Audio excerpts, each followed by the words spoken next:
Carlos Ramirez, owner of NVS Audio in Roselle, New Jersey. Got this beautiful brand new Street Glide in. What's different about this bike is one of the things that we rarely do is use the Rockford 4-channel motorcycle amplifier. The bike came in with the Rockford amp, and we were actually able to repurpose it this time.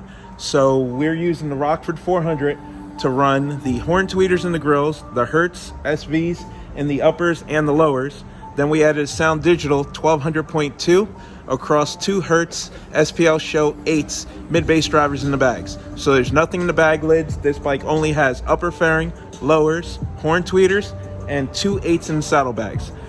Only 6 speakers. This thing sounds amazing. The front stage is low powered by our standards, but the speakers are so efficient that it plays nice and loud, clear, with no distortion, and just enough bass to back it up. I love the way this thing came out.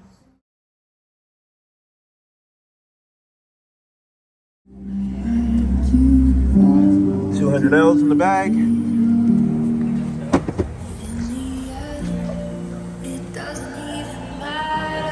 Very clean setup. I love it.